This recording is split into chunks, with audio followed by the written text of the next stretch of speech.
In the next segment, my intentions are to give you an overview of our Canadian technical approach. I always get asked, Pierre, what is the new trend? What is new in technique?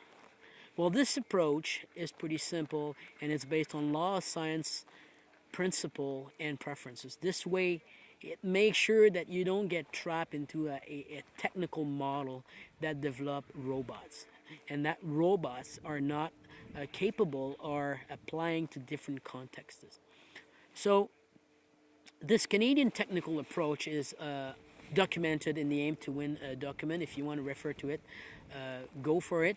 But it's very simple. The mission is very simple. It's to ski as fast as possible without falling, without supervision. That is the clear outcome. Now, how does technique affect that? Well, it's part of a holistic system of tactical, physical, mental, affective, cognitive decision, and so on. So this is why I want to talk to you about technique and how it works and how it changed over the years. So when you understand this big picture concept, now you can start coaching technique. But even before you start coaching technique, one of the key things is to clarify what are the intention on the way down. Those tactical decision, you would say. So, and there's different options. Like in some section of the course, you might have to slow down. In other section, you might have to maintain speed. In other sections, you might try to add energy to the system to increase speed. In other section, you might have to take calculated risk or take a lot of risk on the desired line.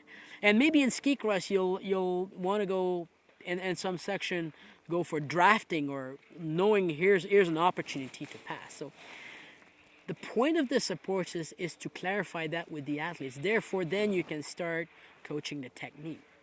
Because technique is going to serve to achieve those intentions, is going to serve to achieve this mission statement. Now, how do you build technique? Well, there's a lot of studies behind it. There's a lot of science again, and one of the best one we use are the biomechanical principle. And these biomechanical principle can be used in different form in order to achieve those ideas or intentions. So, first one is stability. The principle of stability is very simple. The wider the base of support or the lower your center of mass, the greater is the stability. Now the debate is how in technique is position and stability important.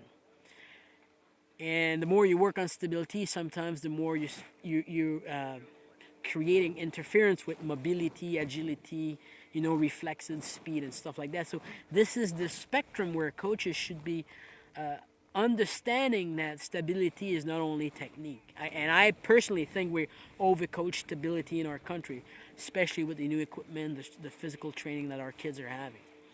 Principle number 2 is a maximum force. To create maximum force, the principle says you got to use as many joints as you can. Obviously, skiing, there's more and more loading, especially with the injected snow. So you got to be able to have a system with your equipment, with your strength, with your muscles, with your technique that can sustain loading. So again, using all the joints crucial in order to produce speed or sometimes to absorb and control or slow down speed. The next 2 principles are impulse and direction, and they really work in harmony. Now, impulse is a force applied over time, and the principle says is the greater the impulse, the greater the acceleration. So impulse is crucial. How can I impulse a ski? How can I create like a trampoline effect where you're adding or you're increasing speed to go to the roof? How can we use this energy to go down faster? And this is why the principle of direction is really connected.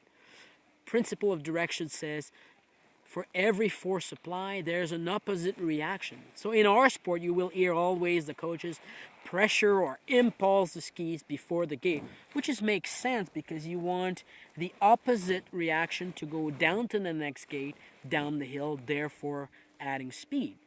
Now, if your pressure impulse at the gate, what happened? The opposite reaction will be probably side to side, which is fine. It won't probably produce speed, but it will probably bring you across the hill or maintaining speed. And if you're applying this impulse way after the gate, what happened with the direction? It brings you up the hill, and what happened? Probably slow you down. So I believe we should use and we should teach athletes to impulse the skis at different places depending on what the intention in that section, that run, or that turn. Principle number 5, principle of velocity. Obviously, in our sport, it's a kinetic sport, a little bit different than golf where it's just a one shot. Principle of velocity says to create velocity, you have to use all the joints from the biggest to the smallest. In our sport, because it's a chain, a kinetic change, it's more like it's moving the center of mass ahead of the base of support in the line of travel. It's very crucial.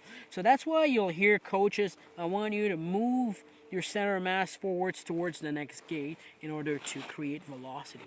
If I don't want to create velocity, I'm just going to keep my center of mass over top of my ski boots and move inside. Sometimes it's fine when you want to maintain speed in certain sections. And if you want to slow down, well, there's probably the chance that you'll move your center of mass behind your feet.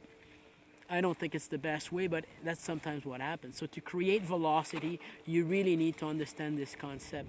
And obviously, the key element is to move the center of mass ahead of the base of support in the line of travel. So if you move it down the hill or too much inside, what happens is kids will be on the inside skis before the gate, therefore not able to produce the impulse in the direction principle we just talked about in order to produce speed.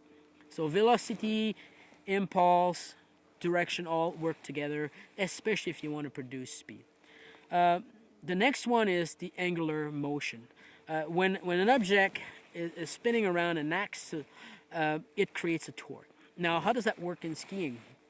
Well, there's the inner motion, for example, around your spine. So when I come to the gate and my skis and all the tension is built around the axis, maybe my spine, it creates torque. And torque is force that wants to go from the exit from the ski boots most of the time. So if I want to have torque, and if I have torque, what happened? It's increased the impulse on the outside ski.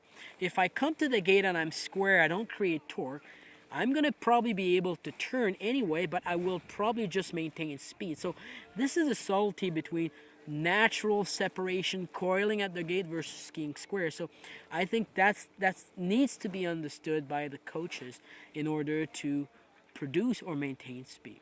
Now, it's the same occurs when you're making clean GS turns at 25 meter, and if you go at the gate and you're shortening this, make the arc a little bit shorter. So I'm coming 25 and going to a shorter distance, like 20 meter radius. What happened is it's create more force, therefore more torque, therefore more impulse. So that's another way to create speed. So shortening the arc, that's another method. So, and the last point is the angular momentum. When an object is free in the air, it's basically impossible to stop. Now, how does that apply to ski racing is, and if I'm going over a bump and my feet goes in the air while I'm torquing, what's going to happen is it's going to spin.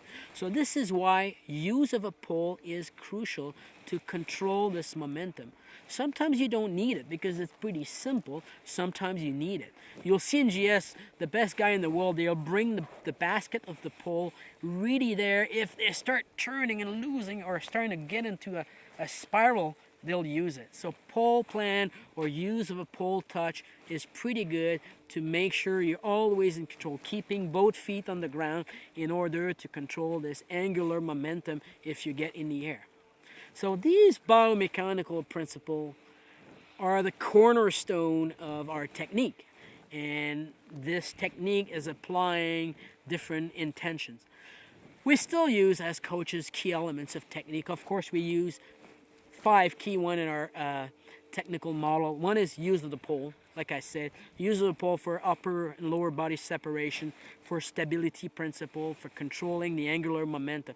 That's why we use the pole. It's used to cross block, it's used for stability, but mostly that's one of the key elements. The other key element is upper-lower body separation. Like I said earlier, this upper-lower body separation is very natural, but also helps to create stability in the momentum. It's to create impulse. This is very crucial in order to produce energy. Use of all joints, obviously, in order to absorb or to create this impulse. So, use of all joints is the key element of our technique. We also talk about carving the outside skis, and that's basically for stability. If you're carving the outside skis, you'll be able to decide, do I want to slow, do I want to slow down, do I want to maintain, do I want to add energy, do I want to take more risk?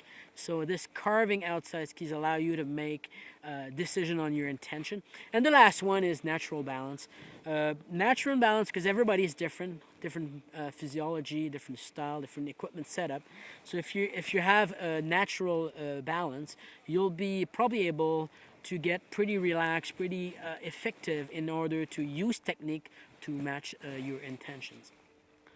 So in conclusion, this is basically the way it's set up. Our Canadian approach has some key elements of technique for sure. These key elements of techniques are linked with the biomechanical principle, and each biomechanical principle works in harmony in order to achieve the intentions we chat earlier of slowing down, maintaining speed, adding speed, taking a calculated risk on the line, maybe drafting or passing zone in ski cross. So technique is there to match these intentions. And obviously in these intentions, when you're ski racing down, when you're skiing down some sections, some turn, allows you to achieve the biggest mission statement, which is try to ski as fast as possible without falling, without supervision. So I hope that helps your reflection, and thank you very much.